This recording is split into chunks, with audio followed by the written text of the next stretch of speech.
शुरू होने जा रहा है देश का सबसे बड़ा मुकदमा, आपकी अदालत, रजत शर्मा के साथ।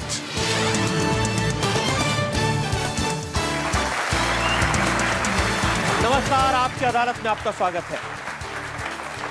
आपकी अदालत में आज पेश करेंगे नरेंद्र मोदी की सरकार के सबसे ताकतवर मंत्रियों में से एक ऐसी शख्सियत को जिन पर बहुत ज्यादा इल्जाम तो नहीं है, क्योंकि अभी भी मंत्री बने, अभी भी सरकार बनी है। इनसे बहुत ज्यादा सवाल इनके मंत्रालय के बारे में नहीं पूछे जा सकते, लेकिन जनता के मन में कुछ चिंताएं हैं, कुछ फिक्र है, कुछ शक है। इन सब का जवाब देने के लिए हमने आमंत्रित किया है नरेंद्र मोदी की सरकार के मंत्री नितिन गडकरी को।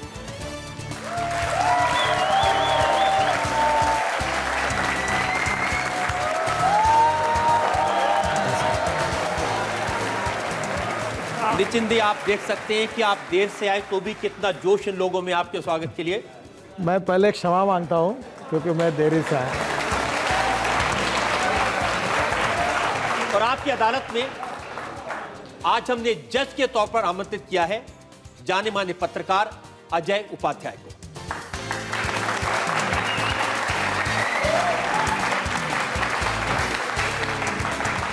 इससे पहले कि आपकी अदालत में आज का मुकदमा शुरू करें, हम इल्जामात सवालात का सिलसिला शुरू करें, आज के जज अजय उपाध्याय की इजाजत चाहेंगे आज की कार्रवाई शुरू करने के लिए।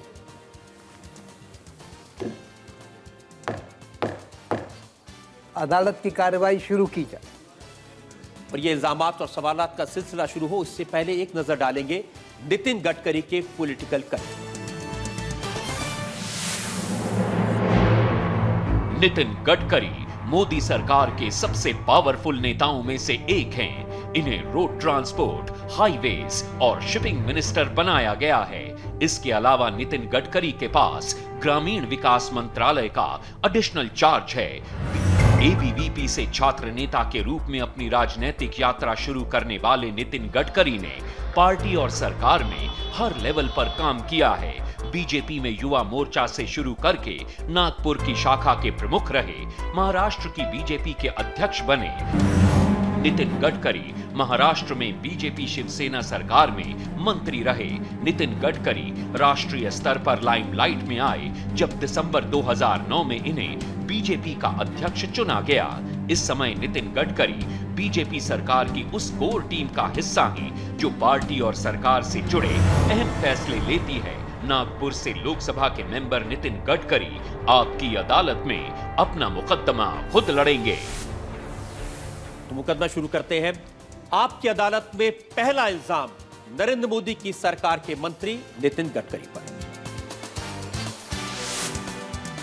आपकी अदालत में केंद्रीय मंत्री नितिन गडकरी पर आरोप है कि ये दिल्ली में सरकार बनाने के लिए जोड़ तोड़ कर रहे हैं।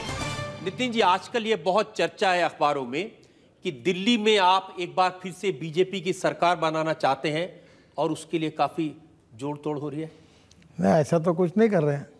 मुझे पता नहीं आपको कहां से समझ में आया। मुझे पता चला कि कांग्रेस के 8 में से 6 एमएलए ने ग्रुप बनाया है और वो आपके दरबारे पर खड़े हैं कि नितिन जी हमें अंदर आने दीजिए। नहीं, एक बात जरूर है कि आम आदमी पार्टी के और कांग्रेस के अनेक लोग अस्वस्थ हैं, क्योंकि विशेषता उन लोगों में राहुल गांधी जी के नेतृत्व के प्रति भी नाराज़गी है और आम आदमी के पार्टी के जो एमएलएज हैं वो विशेष रूप से उनके पार्टी में अस्वस्थ है।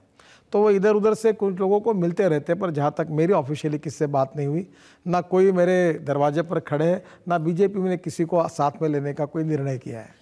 उन्होंने कहा कि आपके जो सहयोगी दल है अकाली दल, उसके एक एमएलए हैं, उन्होंने बहुत सारे एमएलए से बात की है और आम आदमी पार्टी के बहुत से एमएलए इस बात के लिए तैयार हैं।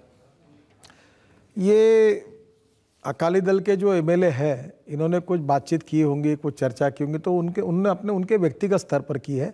पर जहाँ तक बीजेपी में अगर सरकार बनाने की बात होगी तो पहली बात ऐसी है कि हमारी हाईएस्ट लेवल पर इसके बारे में निर्णय होगा। अभी तक हमारे अध्यक्ष राजनाथ सिंह जी, हमारे प्रधानमंत्री नरेंद्र मोदी जी, मैं और अरुण जी अनेक बार बैठते हैं, पर अभी तक ऐसा कोई फैसला हमने किया नहीं है। और इसलिए ये जो रूमर्स है, इसमें मुझे तो भी अभी तक के जो कुछ हुआ उसके आधार पर नहीं है। आम आदमी पार्टी के नेता प्रेस कॉन्फ्रेंस में मीडिया से कह रहे हैं कि हमारे एमएलए को लालच देके खरीदने की कोशिश की जा रही है। देखिए, मैं आपको बहुत नम्रतापूर्वक बता देना चाहता हूं कि ऐसे गैर जिम्मेदार आरोप लगाना ये शायद उनकी आदत है। ना हमने कोई आम आदमी के पार्टी के एमएलए से संपर्क किया है, ना हम किसी पार्टी को तोड़ना चाहते हैं। जहाँ तक भारतीय जनता पार्टी का जो कैरेक्टर है उसमें पैसे देकर और इस प्रकार की बातें हमको बिल्कुल मान्य नहीं है, और ज़िंदगी भर हम इस प्रकार का कोई भी काम कभी करेंगे नहीं, और ऐसा कोई सपोर्ट भी नहीं करेंगे किसी को, और ऐसा कोई आह्वान भी करेंगे नहीं। एक बात ज़रूर है कि उनके पार्टी की जो कमियां हैं, जो मजबूरी है, जो आपस के झगड़े हैं, उनके पार्टी में जो विवाद है, उससे पार्टी के एमएलए अगर अस्वस्थ है तो उसका बिल हमारे नाम से ना फाड़े, वो अपने पार्टी को संभाल कर रखे। और ये बात गलत है कि हम लोग उनको ला रहे तो फिर इनके पार्टी के नेता अपने एमएलए को अपने पार्टी में रखने में क्या उनकी ताकत नहीं है, उनकी क्षमता नहीं है? और इसलिए अपने पार्टी जो यूनाइटेड रख नहीं पाते, उनके पार्टी में अस्वस्थता है, वो बिन्नी चले गए। क्या हमारे कारण गए क्या? बिन्नी का जो प्रकरण हुआ उसका संबंध बीजेपी के साथ कुछ था? ये देखिए, उनके पार्टी की समस्याओं का बिल उन्होंने हमारे नाम पर फाड़ना उचित नहीं। और वैसे भी रजत जी, ये पार्टी के नेताओं को गैर जिम्मेदार आरोप करने की आदत है, और अब देश भी इससे परिचित हो गया कि आम आदमी की पार्टी के जो नेता जो आरोप लगाते हैं उसमें कोई दम नहीं है। इस पर देश की जनता का भी विश्वास है। आपके खिलाफ आरोप लगाने का कुछ ज्यादा ही शौक है उन्हें। अरे मैं तो दमाग आदमी हूँ। देखिए, मैंने उस दिन कोर्ट में कहा था कि मेरे पास कोई लैंड ग्रैब है तो वो लैंड का मुझे नंबर बता दे, मैं इनको डोनेट कर दूं। मैंने ये भी कहा कि प्रशांत भूषण मेरी इंक्वायरी कर ले कोर्ट में, तो भी मैं तैयार हूं। देखिए, मेरे घर को कांच की खिड़की नहीं है, तो मैं किसी नेता से डरता नहीं और किसी इंक्वायरी से डरता नहीं, क्योंकि मैंने गलत काम कुछ किया नहीं। इसलिए आपसे इसलिए भी शायद परेशानी हो सकती है कि आपकी वजह से अरविंद केजरीवाल को जेल की हवा खानी पड़ी। नहीं, मुझे इस बात का दुख है। देखो, राजनीति में विचारों के बारे में मतभिन्नता हो सकती है, पर दुश्मनी होने का कोई सवाल नहीं उठता। और इसलिए वो भी एक कद्दावर नेता है, दिल्ली के मुख्यमंत्री रहे हैं। पर मुझे लगता है जो कानून का ज्ञान चाहिए, जैसे आपकी अदालत में उनको बुलाकर आप जरा कानून के बारे में कुछ बताएंगे तो अच्छा होगा। वो जो उनको 10,000 रुपये का बॉन्ड था, वो केवल वो कोई पैसे भरने नहीं थे। और ये मैं भी जाऊँ, कोई भी जाऊँ, किसी पर भी केस होती है हिंदुस्तान में, तो ये लीगल प्रोसीजर है, वो कानून में लिखा हुआ है। तो उसीलिए कोर्ट ने उनको कहा कि आप ये बॉन्ड भर के दीजिए 10,000 का, और फिर जमानत करिए। ये बहुत कॉमन चीज़ है, और ये हजारों लाखों केस में होता है। कल रजत शर्मा जी के ऊपर भी केस हुई तो आपको भी बॉन्ड भरना पड़ेगा, नितिन गडकरी पर हुई तो आपको भी भरना पड़ेगा। तो इन्होंने कहा मैं बॉन्ड नहीं भरूंगा। अरे भाई, क्यों? आप कोई कानून से ऊपर है, आप क्यों नहीं भरेंगे? तो उनको कोर्ट ने कहा कि आपको भरना पड़ेगा। बोले नहीं भरूंगा, तो बोले जेल में जाओ। अब इसके लिए मैं कहाँ जिम्मेदार हूँ, मेरा क्या संबंध है? ये आप इसलिए जिम्मेदार हैं कि आपने उनके खिलाफ डेफेमेशन का केस किया हुआ है। अगर वो प्रतिष्ठित नेता हैं, दिल्ली के मुख्यमंत्री रह चुके हैं, इस बहाने आप छोड़ दीजिए केस। मुझे बताइए, मेरी प्रतिष्ठा कोई नहीं है। मैंने इस देश का मैं एकमात्र नेता हूँ जिसने 4,000 करोड़ रुपए कैपिटल मार्केट में खड़े किए। मुंबई पुणे एक्सप्रेस हाईवे बनाया प्राइवेट इन्वेस्टमेंट लेकर, 55 उड्डान पुल बनाया, वर्ली बांद्रा सीलिंग प्रोजेक्ट किया। और रजत जी, 10 करोड़ के इक्विटी पर मैंने 8,000 करोड़ के काम किए, मेरे ऊपर एक आरोप नहीं लगा। मैंने 3600 करोड़ का लोवेस्ट टेंडर था, वो काम मैंने 1600 करोड़ में किया, 2,000 करोड़ बचाए देश के। 1800 करोड़ के फ्लाईओवर 1000 करोड़ में बनाए, 800 करोड़ बचाए। क्या मेरी क्रेडिबिलिटी ऐसी कोई नहीं है कि कोई आप अगर मेरे ऊपर गलत आरोप करते तो एक बार सिद्ध करिए? मैंने ये भी कहा कोर्ट में, कोर्ट ने हमको दोनों को समझाया। अब जब कोर्ट ने कहा कि आप दोनों बड़े नेता है, चुनाव हो गया, आप जीत गए, काय के लिए बंद करिए, तो मैंने कहा देखिए कोर्ट क्या, मैंने उनको, हमारे जज साहिबान को कहा आप एक काम करिए, ये बड़े नेता है, कद्दावर नेता है, मेरी क्षमा वगैरह न मांगे। वैसे मनीष तिवारी ने मुझसे क्षमा मांगी थी, और मैंने इसके लिए उनको, मैंने कहा ये केवल इतना कहे कि मैंने जो स्टेटमेंट किया था वो गलतफहमी से किया था, इतना कह दे, मैं छोड़ दूंगा, मैं बाद में केस समाप्त कर दूंगा। अब ये भी कहने के लिए तैयार नहीं है और मेरे ऊपर झूठे आरोप लगाएंगे। तो मैं आपको बताता हूँ, इन्होंने आरोप लगाया ना कि मैंने लैंड ग्रैब की, चलो आज लैंड में रजत शर्मा को डोनेट कर देता हूँ। वो नंबर तो बताए ना, मेरे ऊपर कोई लैंड है ना मुझे कोई लैंड मिली है। कोई झूठे आरोप करके अगर इस प्रकार की हमारी क्रेडिबिलिटी खराब करेंगे तो मैं भी एक ईमानदार सामाजिक राजनीतिक कार्यकर्ता। बहुत सारे नेताओं पर आरोप लगाए थे, बहुत सारे बड़े बड़े लोग पर आरोप लगाए थे, लेकिन डेफेमेशन केस करने वाले आप अकेले हैं। देखिए, मैंने एक तय किया है कि offence is the best defence, और मैं इस बात में, मेरे ऊपर कारण न होते हुए दिल्ली में अनेक बार झूठे आरोप लगाए गए। कितने आरोप लगाए गए? आज एक भी मेरे ऊपर कोई इंक्वायरी नहीं, कोई ये नहीं। अगर कोई आपके कल या आपका स्टूडियो है, इसका मालक नितिन गडकरी करके आरोप लगा देंगे, तो उसका जवाब क्या देंगे? फिर का मेरे ऊपर क्यों आ जाते हैं? वो दो बात के लिए आता हूँ। आप इनको शायद पता नहीं होगा, पर मैं जब विद्यार्थी परिषद का कार्यकर्ता था तो दिल्ली यूनिवर्सिटी में एक बहुत तेज तर्रार छात्र के रूप में आपको मैंने उस समय देखा था, और मित्र के नाते मैंने केवल उदाहरण के लिए कहा है। बाकी मैं आपकी इसमें पार्टनरशिप नहीं करूँगा।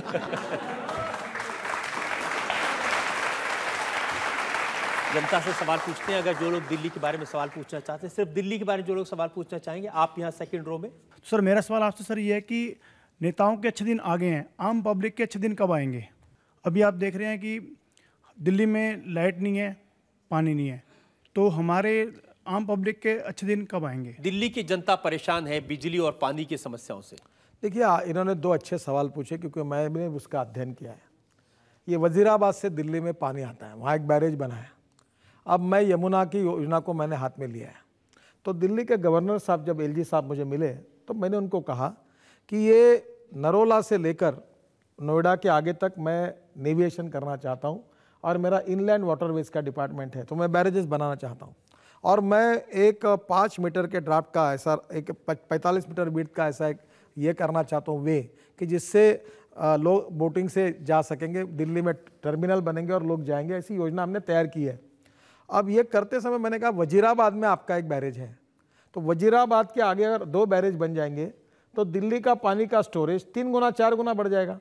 तो 2 बैरेजेस बनाना कोई कठिन बात नहीं है, और ये मेरे डिपार्टमेंट में मैं इनलैंड वाटर में बना सकता हूँ। तो मैंने उनको ऑफर किया है कि ये 2 बैरेजेस मैं आपको बना दूंगा, तो अभी जितना पानी है उससे 3 गुना पानी ज़्यादा आपको मिलेगा। एक दूसरा, एक इम्पॉर्टेंट चीज़ है कि दिल्ली में जो टॉयलेट वाटर है, गंदा पानी है, तो शायद रजत जी आपको पता नहीं होगा कि मैं पहला व्यक्ति हूँ नागपुर से कि मेरा एक ड्रीम प्रोजेक्ट था कि मैंने टॉयलेट का पानी 18 करोड़ में बेच दिया नागपुर का।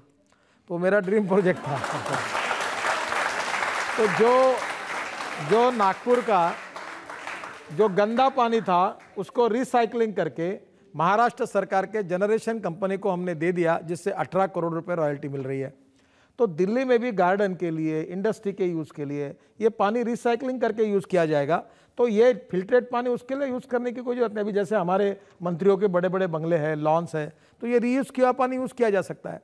तो मैंने योजना वो भी यमुना के इसमें हमने बनाई है। दिल्ली की सरकारी योजना करेगी, दिल्ली की सरकार, डीडीए, पानी डिपार्टमेंट और हम। अब दूसरा बिजली का प्रश्न है। अच्छा हुआ इन्होंने सवाल पूछा। आपको पता है कि दिल्ली की सरकार को शासन में एक रिलायंस ने प्रोजेक्ट डाला है 8000 मेगावाट का।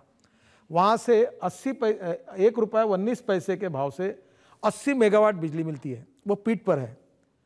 अब ये उसी समय दिल्ली की सरकार करार करके अगर 1 रुपये 19 पैसे से अगर 500-600 मेगावाट करती तो वो भी मिल सकती थी, क्यों नहीं किया?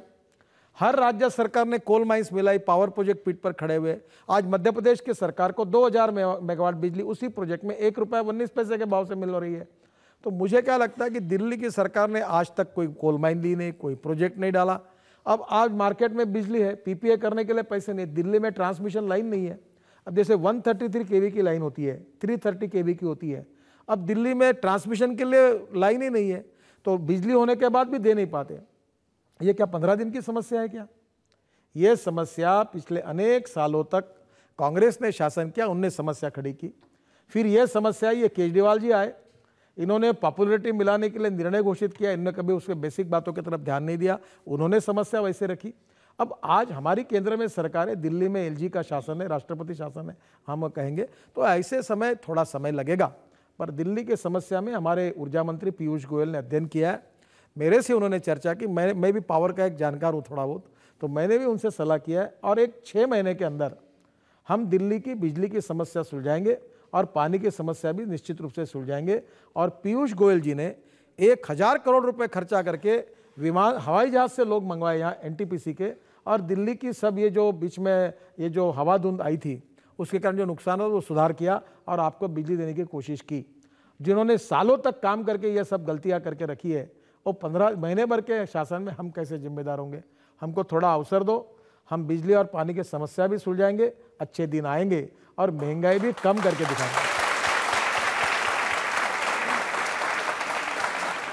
नितिन जी, आज आपकी बात पर मैं पूरा भरोसा कर रहा हूं, जनता भी भरोसा कर रही है, वो ताली बजाकर आपका स्वागत कर रही है।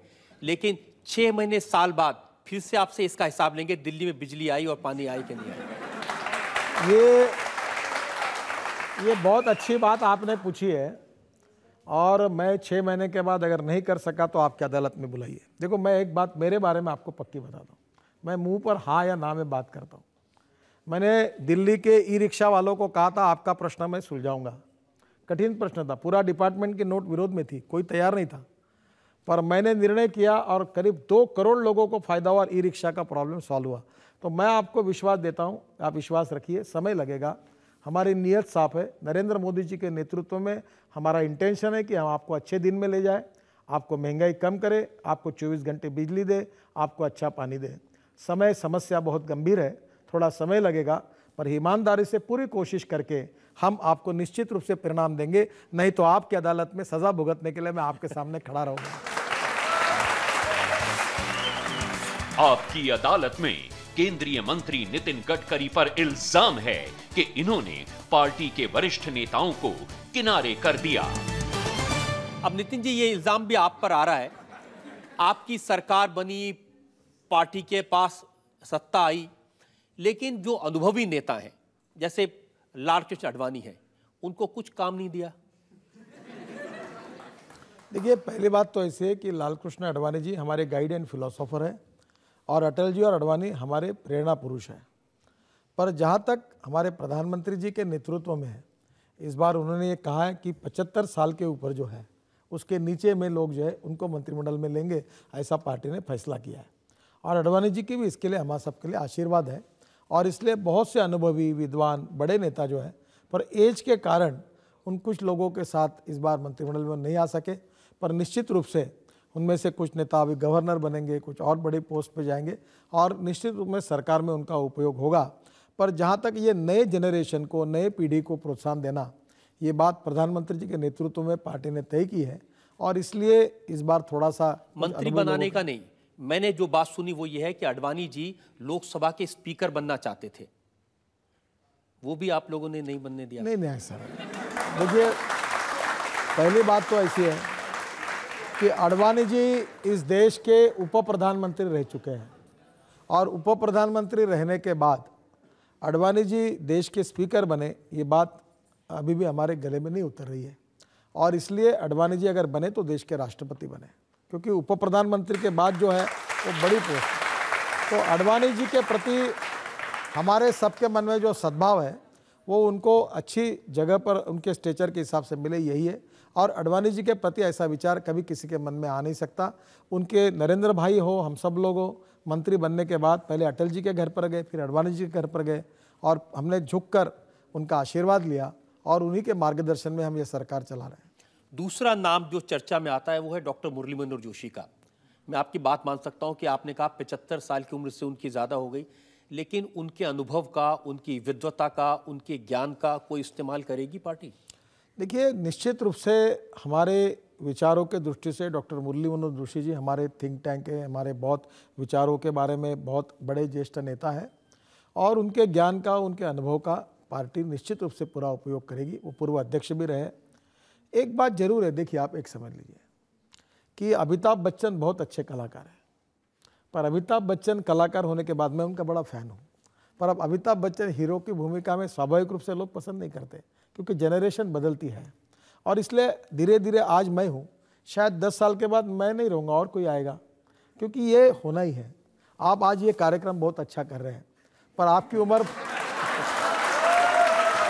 अब आप माफ़ करिए, पर आपकी उम्र जब 75 साल के होगी, जैसे रजत जी की आज जो है कि आज आपका इंडिया टीवी, आपका सब नाम है। मैं आप पहले बार न्यूज़ देखता हूँ तो इंडिया टीवी देखता हूँ, आपका कार्यक्रम देखता हूँ, आपकी क्रेज़ है, ग्लैमर है, पर ये समझ लीजिए कि आप 75 साल के होंगे तो क्या यही क्रेज़ और ग्लैमर रहेगा? क्या नहीं, पीढ़ी आप नया, कोई आपका बच्चा आएगा, नया लोग, तो आप उसको आशीर्वाद देंगे। नितिन जी, मैं तो इस बात को समझता हूं कि आशीर्वाद देंगे आप। मैं तो इस बात को समझता हूं कि उम्र के साथ साथ आदमी को अपना दूसरा रास्ता ढूंढ लेना चाहिए, लेकिन वो आडवाणी जी और जोशी जी ये नहीं समझते हैं। नहीं, ऐसा नहीं है। आडवाणी जोशी जी भी ये समझते हैं और हम सब लोग आडवाणी जोशी जी का आशीर्वाद लेकर ही हम काम कर रहे हैं और आज भी हमारे वो मार्गदर्शक है और जो मार्ग वो हमको बताएंगे उसी मार्ग पर हमारी सरकार भी चलेगी। तो जो चर्चा होती है वो सुनते हैं, हमने सुना कि डॉक्टर मुरली मनोहर जोशी चाहते हैं उन्हें प्लानिंग कमीशन का वाइस चेयरमैन बना दिया जाए। ऐसा तो ये मीडिया में कहाँ से आता है मुझे पता नहीं। मुरली मनोहर जोशी जी ने हमको तो नहीं कहा है। देखो एक प्रॉब्लम बहुत बड़ा है, हमारे मन में है नहीं है, हम बोलते हैं नहीं बोलते हैं, हम करते हैं नहीं करते हैं, पर मीडिया वाले हमारे नाम से बिल फाड़ते जाते हैं और लगातार नई नई बातें बताते जाते हैं। तो ना मुरली मनोहर जोशी जी ने कभी नरेंद्र मोदी जी को कहा, न कभी मुझे कहा, न कभी राजनाथ सिंह जी को कहा, ना उन्होंने बेचारों ने कभी कुछ कहा है। अब उनके नाम पर ये चिपका देना ये अच्छी बात नहीं है। ये मैं आपकी बात मानता हूं कि अमिताभ बच्चन आज हीरो का रोल करेंगे तो अच्छा नहीं लगेंगे। आज आपकी सरकार के हीरो नरेंद्र मोदी हैं, कोई और वो रोल करेगा तो अच्छा नहीं लगेगा। लेकिन अगर आडवाणी जी और मुरली मनोहर जोशी हीरो बनना चाहें तो आप कैसे रोकेंगे? देखिए, पहली बात तो ऐसी है कि आडवाणी जी और डॉक्टर जोशी जी कोई हीरो बनने के मूड में नहीं है। जब नरेंद्र मोदी जी को प्रधानमंत्री पद के लिए जब चयन हुआ तब पार्लियामेंट्री बोर्ड में डॉक्टर जोशी जी ने उनका समर्थन किया और आडवाणी जी ने भी जब पार्लियामेंट में उनका नाम आया तो उसका उन्होंने उसी समय नाम सुझाया था और उन्होंने उनको आशीर्वाद भी दिया। मुझे लगता है कि मीडिया में बहुत सी बातें ऐसी आती है जिसके ऊपर प्रत्यक्ष वस्तुस्थिति वैसे नहीं रहती है। मीडिया में एक और बात आती है, वो बात यह कि एक एक मंत्री के पास कई कई विभाग हैं। जैसे आपके पास में बड़े बड़े मंत्रालय हैं, 3 बड़े मंत्रालय हैं, शिपिंग है, ट्रांसपोर्ट है और रूरल डेवलपमेंट का आपके पास चार्ज है। इस दबाव की वजह से नरेंद्र मोदी की सरकार के मंत्री रात को सोते नहीं हैं, सुबह 6 बजे से लेकर रात को 1 बजे तक काम करते हैं। ये बात सच है, पर सभी नहीं करते होंगे, सबके स्वभाव में पहले से ही रोज रात को 12:25, 12:45, 1 बजे, 1:30 बजे तक अपॉइंटमेंट देता हूँ और मेरी आखिरी जो मेरा जो चिंतन का विचार करने का जो काम रहता है वो 10 बजे शुरू होता है और 2 बजे ख़त्म होता है। तो कभी कभी ये मेरे कारण कुछ लोगों को जरूर दिल्ली में तकलीफ होती थी, पर मैं आपको सच बताऊँ, मैं 8 बजे से काम को लगा हूँ। 8 बजे मैं अपने घर से काम को लगाऊँ। अभी तक मैं आज प्रधानमंत्री की मीटिंग थी, आप लोगों को तकलीफ हुई, 4 घंटा मीटिंग करके वहाँ से डायरेक्ट आपके पास आया हूँ। तो स्वाभाविक रूप से खूब काम करना है, बहुत सी बातें करनी है, बजट आने वाला है और मैं चाहता हूँ कि ये जनता को हम जल्दी कोई परिणाम दें, निर्णय करें और इसके लिए अध्ययन करना पड़ता है, चर्चाएं करनी पड़ती है, विषय को समझना पड़ता है। तो ये बहुत से मंत्री रात दिन देखिए, आप तो इतनी रात को भी एकदम फ्रेश दिख रहे हैं, लेकिन बहुत सारे मंत्री ऐसे हैं जिनको मैंने देखा कि आंखों में नींद भरी रहती है, चेहरे पर हवाइयां उड़ी रहती हैं और उनको डर लगता है कि कब प्रधानमंत्री का फोन आ जाएगा। देखो, प्रधानमंत्री का डर, ये बात सच नहीं है। ये image versus reality and ground reality versus perception वाली कहानी है। देखो, नरेंद्र मोदी जी के बारे में जो कुछ ऐसा परसेप्शन गलत है। मैं अनेक बार उनकी बातों को मैं अभी भी प्रधानमंत्री का कहता हूँ कि मोदी, नरेंद्र भाई ऐसा नहीं, ऐसा है, ये ऐसा करना ठीक होगा, तो वो सुनते हैं और अगर एक आधी चीज़ अगर आप ठीक कहते तो उसको स्वीकार करते हैं। नरेंद्र भाई के बारे में एक अच्छी बात आपको दो जिसका अनुभव मुझे आया। जैसे मैं ग्रास रूट का कार्य करता हूँ तो मैं ज़मीन पर घूमता हूँ तो मुझे छोटी छोटी चीज़ें पता है, तो मैं हर योजना में मुझे मालूम है क्या हुआ। अब मुंबई के पानी का प्रश्न आया था आज चर्चा होते हुए, तो उनको डिटेल जानकारी, तो मैंने एकदम कहा कि मैं ये कहता हूँ कि ये इस्राएल में तेल अवीव में ये जो जहाज़ में ये जो समुद्र से डिसैलिनेशन करके पानी लिया जाता है, तो क्यों नहीं मुंबई में हम लोग बड़ा डैम बनाने के बजाय और आदिवासी वनवासियों को पूरा ये करने के बजाय समुद्र का पानी डिसैलिनेशन करके हम हमारे ड्रिंकिंग वाटर स्कीम को क्यों ना जोड़ें। तो उन्होंने कहा कि इसके बजाय नितिन जी, जो गंदा पानी है उसको रिसाइकलिंग करके वो इंडस्ट्री यूज़ के लिए और गार्डन के लिए यूज़ करके केवल ड्रिंकिंग पर्पज़ के लिए पानी रखे, इस प्रकार का विचार क्यों ना करें। तो ये क्या है कि ये ग्रास रूट पर उनके गुजरात में उन्होंने इतना अच्छा काम किया है। और आप आज कोई भी IAS ऑफिसर को पूछो जो केंद्र सरकार के हैं, उन्होंने जितना उनके डिपार्टमेंट का अध्ययन नहीं किया है उससे ज़्यादा उसके बारे की बारकाइयों का अध्ययन प्रधानमंत्री का है। और इसलिए अब सब सेक्रेटरी एकदम डर गए, उनको लगता है कि इनको सब मालूम है। दूसरा, उनके बारे में एक विशेषता है कि जनरली ऐसा था कि प्रधानमंत्री ने चुपचाप बैठ रहा है, सुन रहा है, बोल नहीं रहा, केवल चुपचाप बैठा, ऐसी एक इमेज थी। इनका ऐसा नहीं है, ये पूछते हैं, समझते हैं और हर चीज़ के डिटेल में जाते हैं। तो इस बार देश को ऐसा प्रधानमंत्री मिला है जो समझता है, जिसको देश के विकास की विजन है, जिसमें निर्णय करने की क्षमता है, और वक्त आएगा तो निर्णय बुलडोज करने की भी क्षमता है, और अच्छे दिन लाने की एक इच्छा शक्ति है, ये भी उनके अंदर है। आपकी अदालत में केंद्रीय मंत्री नितिन गडकरी पर इल्जाम है कि इनके राज में महंगाई बढ़ती जा रही है।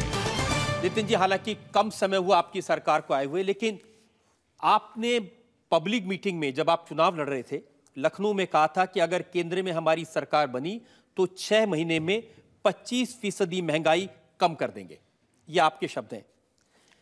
लेकिन जनता को चिंता हो रही है, थोड़ी दिन हुए आपकी सरकार बने लेकिन कीमतें बढ़ रही हैं, आलू बढ़ गया, प्याज बढ़ेगा, दाल बढ़ा है। ये इन्फ्लेशन प्राइस, इसके पीछे केवल आर्थिक कारण नहीं है। जैसे उदाहरण के लिए प्याज है, आज ही मैंने प्रधानमंत्री के सामने बात रखी। आपको पता होगा मैं महाराष्ट्र से हूँ और नासिक जिले में प्याज होता है, और प्याज रखने की एक स्पेशल सिस्टम होती है, स्टोरेज सिस्टम। वो बाम्बू लगाकर नीचे से हवा जाती है।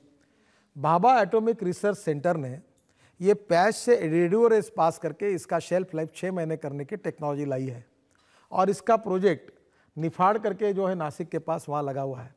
अब दिल्ली में प्याज का कोई स्टोरेज ही नहीं। जब प्याज का भाव 2 रुपये और 5 रुपये किलो होता है अचानक, तब अगर एक 10 लाख टन 5 लाख टन प्याज अगर रेडियो रेस पास करके एक आधे जगह स्टोरेज सिस्टम अगर दिल्ली सरकार में होगी, और जब भाव बढ़ेगा तो वो प्याज मार्केट में आएगा तो प्याज की कीमत कम हो जाएगी। Pre cooling plant, cold storage, अब सब्जियां है, एक कुछ समय सीजन नहीं होता है, आलू है, कोल्ड स्टोरेज में एक समय आपको पता होगा कि आगरा में, कलकत्ता में, बंगाल में, किस ये हमारे उत्तर प्रदेश में मुलायम सिंह जी यादव जहाँ से आते हैं उसके कॉन्स्टिट्यूंसी में आलू फेंक दिया रोड पर लोगों ने, क्योंकि आलू रखने के लिए कोल्ड स्टोरेज नहीं है। अगर फ्रूट्स वेजिटेबल के लिए कोल्ड स्टोरेज होंगे, प्री कूलिंग प्लांट होंगे, तो मुझे लगता है ये नौबत नहीं आएगी। आज दिल्ली जैसे राज्यों में मुझे बताइए कोई कोल्ड स्टोरेज है, कोई प्री कूलिंग प्लांट है, प्याज रखने की कोई व्यवस्था है? और इसलिए मैं आपको बताना चाहता हूं कि इसके बारे में रचना करने की शुरुआत हुई। आज ये स्टोरेज सिस्टम के बारे में चर्चा हुई, और नरेंद्र भाई ने ये कहा है कि हमारे देश में टेक्नोलॉजी का उपयोग करो। जैसे आप बोरे में भरकर जाकर गोडाउन में रखते हो, ऊपर एक शेड रहता है, ऐसा गोडाउन क्यों? आप ऐसे साइलो बनाओ कि जहाँ से हमारा कई इसमें एक अच्छी सिस्टम बनेगी कि ट्रक से बोरा रख के डायरेक्ट ऊपर चला जाएगा। तो धीरे धीरे हमने ऐसे चेंजेस किए कि देश में स्टोरेज सिस्टम बने।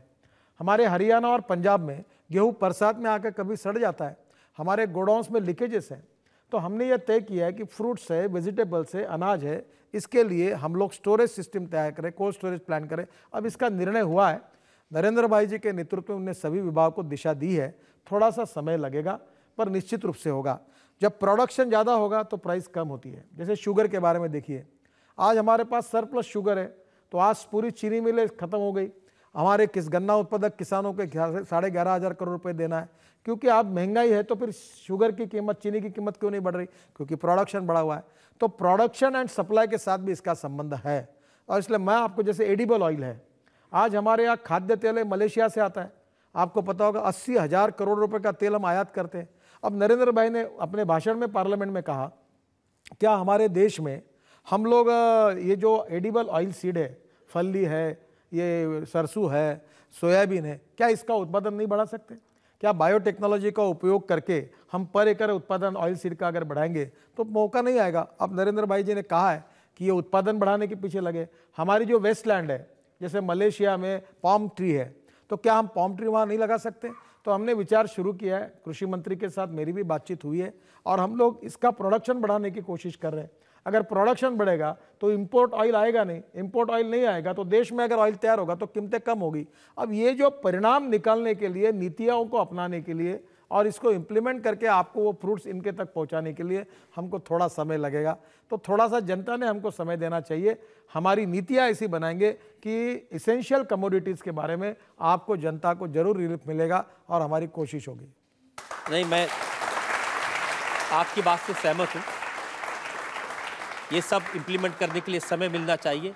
चिंता कब हो जाती है? आज के एक बड़े इकोनॉमिक टाइम्स जैसे अखबार में छपा कि 6 महीने बाद प्याज की कीमत 100 रुपए किलो हो जाएगी। इस देश में इतने सालों तक कांग्रेस की सरकार रही, इतने साल होने के बाद दिल्ली में भी थी, केंद्र में भी थी। प्याज के ऊपर हर बार आंदोलन होता है। मैंने जो बात की वो सरकारी Bhabha atomic research centre BERC केंद्र सरकार की संस्था है। उन्होंने टेक्नोलॉजी ढूंढी है और उस टेक्नोलॉजी के अंदर पर एक 5-6 करोड़ रुपए लगते हैं।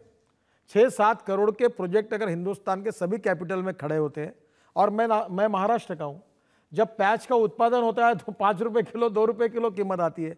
उस समय माल लेकर अगर स्टोर किया जाता रेडियोरेज पास करके, जिसका 6 महीने शेल्फ लाइफ रहता, और दिल्ली के यहाँ अगर कम से कम 10 लाख टन का स्टोरेज रहता, तो 100 रुपये किलो क्यों प्याज होगा। अभी टमाटर है, आज ग्रीन हाउस में तैयार होता है। जब टमाटर सस्ता है तब दिल्ली में फ्रूट और वेजिटेबल के लिए बड़ा गोडाउन रखे एक 10 लाख 15 लाख टन, अगर यहाँ का जो दिल्ली की सरकार है चिंता करनी चाहिए उन्होंने, क्योंकि राज्य सरकार का विषय, अगर टमाटर अगर उसमें कोल्ड स्टोरेज में रहता तो क्यों कीमतें बढ़ेगी। इस देश में 1,10,000 करोड़ का फ्रूट वेजिटेबल हर साल सड़ जाता है, 85,000 करोड़ के गेहूँ चावल सड़ जाती है। इसके कारण हमारे पास स्टोरेज कैपेसिटी नहीं। अब मैं सवाल आपको पूछता हूँ कि कांग्रेस पार्टी ने 66 साल में से करीब 60 साल शासन किया है, क्या 60 साल में ये पार्टी, ये सरकार, क्या हमारे किसानों की उपज को, फ्रूट्स वेजिटेबल प्याज, हमारे साथ जो अनाज, इसके गोडाउन तक नहीं बना सके? इसके लिए क्या केवल हम 1 महीने के लिए हम जिम्मेदार हैं? आज तक 60 साल में जो गलत नीतियाँ चलती रही, जो किसानों के फायदे की नीतियाँ नहीं चली, ग्राहकों का कभी विचार नहीं हुआ, उसके ये दुष्परिणाम है। हमको थोड़ा समय दीजिए, अच्छे दिन आएंगे। जनता की चिंता इस बात से भी हुई कि प्रधानमंत्री ने कहा कि कड़े और कड़वे निर्णय लिए जाएंगे, कड़वी दवाई पिलाई जाएगी जनता को। जो इराक में हो रहा है, हमारे देश में 6 लाख करोड़ का इंपोर्ट क्रूड ऑयल का है और उसमें 80-85% क्रूड आता है इराक से। अब इराक की परिस्थिति आपको पता है, आप ही बता रहे हैं। अब वो वहाँ से नहीं मिलेगा तो प्राइजेस बढ़ेगी तो क्या होगा। तो मैंने प्रधानमंत्री जी को भी कहा और सबको कहा कि इस देश का किसान बिजली तैयार कर सकता है, इथेनॉल तैयार कर सकता है। इथेनॉल एब्सोल्यूट अल्कोहल है, जो मोलाइसिस से तैयार होता है, कारपोरेशन के वेस्ट से होता है, बायोमास से होता है, rice straw, wheat straw, cotton straw से होता है। और मैं 1 महीने में नागपुर में एक सैनियो करके कंपनी है स्वीडन की, वो 100% इथेनॉल पर बस चलाते हैं। तो मैंने प्रायोगिक तत्वों पर उनसे प्रार्थना की है कि आप नागपुर में आकर 3 बसेस चलाइए। हम ये भारत पेट्रोलियम, इंडियन पेट्रोलियम और ये इंपोर्ट क्रूड पे डिपेंड होने के बजाय इस देश का किसान पेट्रोल डीजल तैयार करे, बिजली तैयार करे, तो इस देश के करोड़ों युवाओं को रोजगार मिलेगा और वो नीति हम अपनाएंगे। और मैं आपको बताना चाहता हूँ कि ये लोग जहाँ बैठे हुए जिनको संशय होगा, मैं गैस भी तैयार करता हूँ, गैस का भी अल्टरनेटिव है, पेट्रोल डीजल का भी अल्टरनेटिव है, और 15,000 युवाओं को रोजगार दे चुका हूँ। जिसके मन में कोई शंका होगी तो वो देखने के लिए नागपुर में मेरे पास आए, मैं इनको सब दिखा सकता हूँ।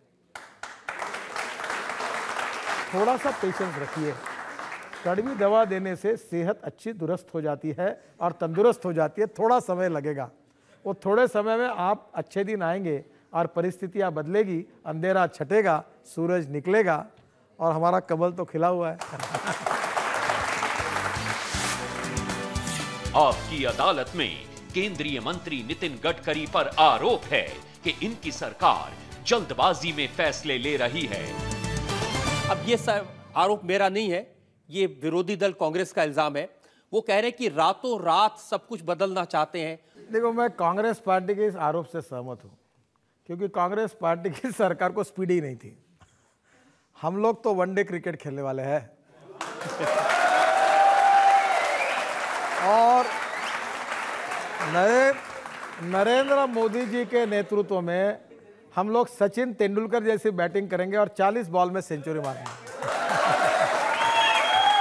पर एक बात जरूर है कि क्रिकेट में ऐसे भी प्लेयर हैं कि आज तक टेस्ट रिकॉर्ड में उन्होंने ये किया है कि 2 दिन वो खेले, 2 दिन, पर उन्होंने रन केवल 85 निकाले और 90 निकाले। ऐसे क्रिकेट से हम सहमत नहीं है। हम देश को आगे ले जाना चाहते हैं, बेरोजगारों को रोजगार देना चाहते हैं, गरीबी हटाना चाहते हैं, किसानों की आत्महत्या रोकना चाहते हैं, परिस्थिति को बदलना चाहते हैं, अच्छे दिन लाना चाहते हैं। तो हम लोग जहाँ जहाँ आवश्यक हो वहाँ वहाँ तेजी से हम लोग निर्णय करेंगे, पर सही निर्णय करेंगे, गलत निर्णय नहीं करेंगे। अच्छा, दूसरा एक बात है, निर्णय न करने से, निर्णय नहीं करने से निर्णय करना अच्छा है, और निर्णय करना, सही निर्णय तेजी से लेना, उससे भी अच्छा है। लेकिन उनकी शिकायत आपकी सरकार को चलाने के निर्णय से नहीं है। उनकी शिकायत यह है कि उनके लोग जहां जहां बैठे हैं बड़े बड़े पदों पर, कहीं गवर्नर हैं, कहीं किसी कमेटी में बैठे हैं, उनको हटा रहे हैं आप बहुत जल्दी से। मैं कांग्रेस पार्टी को एक सवाल पूछना चाहता हूँ। अटल बिहारी वाजपेयी जी की सरकार जब गई, उसके बाद में जब इनकी सरकार आई मनमोहन सिंह जी की और यूपीए की, तब भारतीय जनता पार्टी और एनडीए की सरकार ने अपॉइंट किए हुए गवर्नर के साथ क्या हुआ? आप एक कार्यक्रम करिए इसके ऊपर। कैलाशपति मिश्र हमारे गुजरात के राज्यपाल थे। वहाँ वो बेचारे चल नहीं सकते थे। उनको बिना पूछे नहीं पूछे नए राज्यपाल को लाके शपथ दिलाकर उनके घर में घुसा दिया इन्होंने। आप अभी तक तो हमने ऐसा नहीं किया। मुझे बताइए, कांग्रेस पार्टी ने जब एनडीए के सरकार के गवर्नर को कितने दिन में किस प्रकार से निकाला, इसका एक शो आपने इंडिया टीवी पर चलाना चाहिए। और ये शो चलाकर किस गवर्नर को कैसे निकाला, एक कहानी जरा बताइए। ये कहानी देखने के बाद कांग्रेस पार्टी को ये कहने का कोई अधिकार नहीं है। फिर भी मेरी तकरार ये है कि हमारे प्रधानमंत्री और हमारे गृह मंत्री फिर भी बहुत शालीनता से काम कर रहे हैं। मुझे लगता है और गति से करना चाहिए। जो कांग्रेस पार्टी ने हमको दिशा दर्शन दिया है उसके अनुसार ही काम करना चाहिए, ये मेरी अपेक्षा है। आपके सलाह पर चलेंगे तो कांग्रेस को विपक्ष का नेता भी नहीं बनाया जाएगा। देखो, विपक्ष का नेता बनाने के बारे में वो स्पीकर साहिबान का निर्णय है और उसमें ऑलरेडी पुराने स्पीकर ने कुछ निर्णय दिए हैं। वो जो निर्णय में जो कानूनी पोजीशन है वो है, अगर वो बन सकते तो बने। हम इस बात का विरोध नहीं करेंगे, हम विरोध भी नहीं करना चाहते। अब इसका कानूनी पक्ष जांच कर उचित निर्णय करने का अधिकार स्पीकर साहिबान का है, वो निर्णय करें। हमें इसमें कोई विरोध नहीं करना है। हम जनता से पूछते हैं, जो लोग सवाल पूछते हैं, बहुत सारे लोग हैं। जी हाँ सर, मैं जैसा कि सब जानते हैं कि मोदी गवर्नमेंट बनने में यंगस्टर्स के सबसे ज़्यादा परसेंटेज रही हैं जो कि सपोर्टर्स रहे मोदी गवर्नमेंट के। तो मैं ये पे पूछना चाहती हूँ कि यंगस्टर्स के लिए क्या क्या नए अपॉर्चुनिटीज़ होंगे। आपने जैसा कि कहा बेरोजगार को रोजगार मिलेंगे, तो मैं डिटेल में जानना चाहती हूँ कि क्या क्या नए अपॉर्चुनिटीज़ आएंगे। देखो, पहली बात तो ऐसी कि मैंने अपने डिपार्टमेंट में जो साइकिल रिक्शा या 2 क्विंटल का 2.5 क्विंटल का माल ले जाकर उसको ई रिक्शा में कन्वर्ट करने की योजना हमने सरकार ने दी है और मेरी कोशिश है, अभी तक उसको मान्यता नहीं मिली, पर बैंक जो 35,000 तक लोन 4% से देती है, तो मैंने प्रधानमंत्री के पास और अर्थमंत्री के पास ये कहा है कि आप बजट में इसी स्कीम में इसको एक्सटेंड करके 50,000 तक करके इसको 4% ब्याज से दीजिए। इसमें करीब देश में 2 करोड़ लोगों को फ़ायदा होगा। दूसरा, ग्रामीण क्षेत्र, ये मेरे डिपार्टमेंट की बात बता रहा हूँ। ग्रामीण क्षेत्र में जो नरेगा है उसमें नेशनल हाईवे, राज्य महामार्ग, जिला महामार्ग और ग्राम सड़क योजना, प्रधानमंत्री ग्राम सड़क योजना जो गांव में जोड़ी गई है, इस पर हमने पेड़ लगाने की योजना तैयार की है और इस पेड़ लगाने में 200 करोड़ पेड़ लगाने की योजना बनाई है और 200 करोड़ पेड़ बनाने के लिए नर्सरी लगेगी और नरेगा परिवार के युवाओं को काम मिलेगा। और जैसे उदाहरण के लिए मैं आपको, जैसे आप रत्नागिरी है ना हमारे महाराष्ट्र में, पश्चिम महाराष्ट्र में, कोकण में, तो वहाँ अल्फेंजो होता है, फूस का आम होता है, बहुत अच्छा होता है, 250 रुपये डजन मिलता है। एक पेड़ अगर लगेगा रोड पर तो वो 50,000 की आमदनी देता है। तो हम नरेगा फैमिली में जो गरीब है उनको 50-50 पेड़ अगर हम उनको देंगे, कोई छत्तीसगढ़ में इमली लगाएंगे, हमारे महाराष्ट्र में आम लगाएंगे, उत्तर प्रदेश में आम लगाएंगे और ये रोड के ऊपर के 50-50 पेड़ का एक जिम्मेदारी और उसका प्रॉफिट, उसके फल लेने का अधिकार युवाओं को मिलेगा। तो मैं आपको बता रहा हूँ, ये 200 करोड़ अगर पेड़ लगाने की योजना में यशस्वी होंगे तो ग्रामीण क्षेत्र में कम से कम 80 लाख युवाओं को रोजगार मिलेगा। अब ये धीरे धीरे देखो, अभी नेशनल हाईवे के सब काम बंद पड़े। अगर मैंने आने के बाद 20,000 करोड़ के कामों का मार्ग निकाल लिया, वो काम शुरू हो रहे हैं, तो युवाओं को रोजगार मिलेगा। जब सभी इंडस्ट्री आएगी, कैपिटल इन्वेस्टमेंट आएगी तो एम्प्लॉयमेंट पोटेंशियल बढ़ेगा, एम्प्लॉयमेंट पोटेंशियल बढ़ेगा तो रोजगार मिलेगा। अब माइनिंग इंडस्ट्री बंद है, अब सब माइन शुरू होगी तो आपको काम मिलेगा।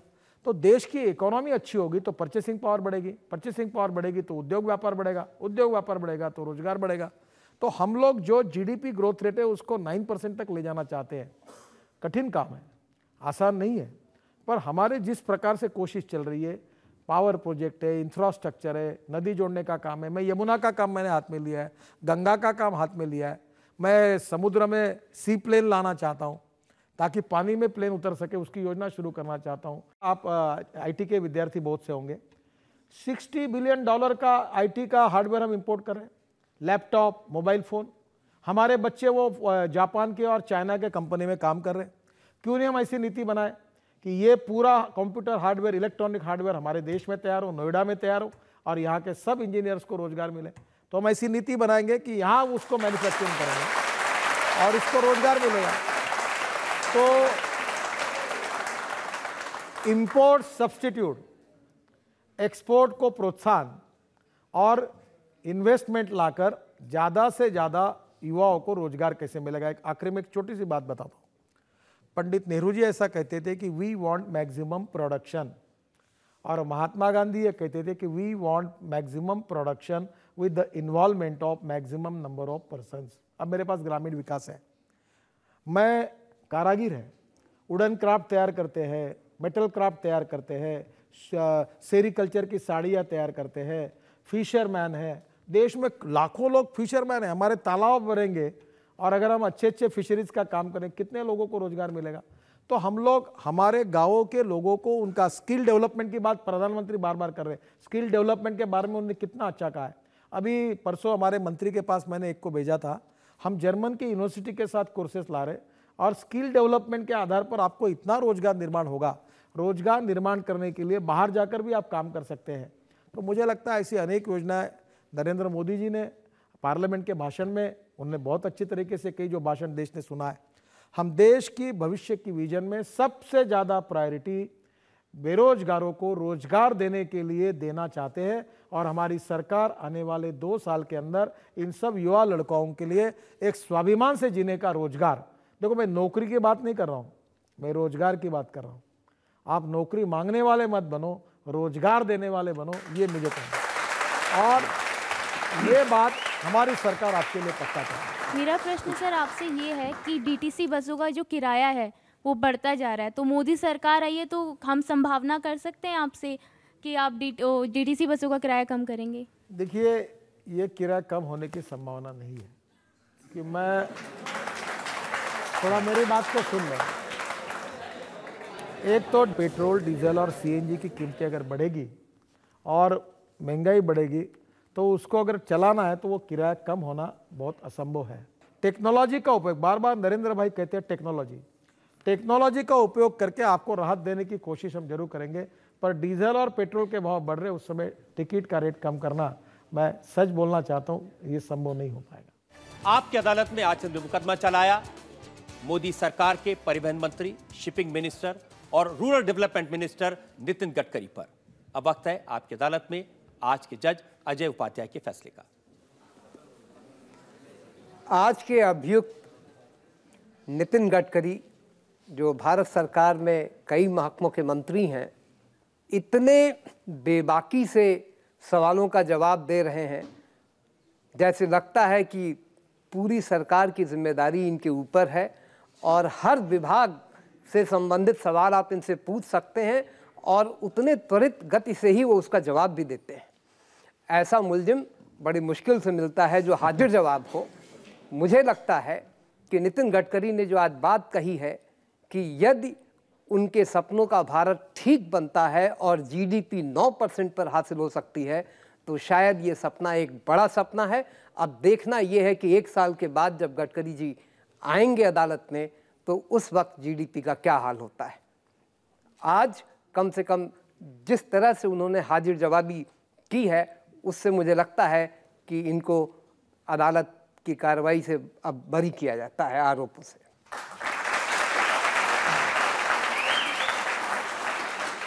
हमें उम्मीद है जो वादे नितिन गडकरी ने किए हैं, जो दावे उन्होंने किए हैं, वो पूरे होंगे। और जैसा जनता बार बार कह रही थी कि अच्छे दिन कब आएंगे, या अच्छे दिन जल्दी आएंगे, उम्मीद करते हैं कि मोदी सरकार, नितिन गडकरी, इनका मंत्रालय वो सब काम पूरा करेगा, वो सब सपने पूरा करेगा जनता के। और मैं ये कहना चाहता हूँ कि ये सपने जितने जल्दी पूरे होंगे, जितना जनता उतना इनको आभार अपना व्यक्त करेगी। आज का मुकदमा यही खत्म करते हैं। अगले सप्ताह से मुलाकात होगी एक नई शख्सियत के साथ। तब तक के लिए नमस्कार।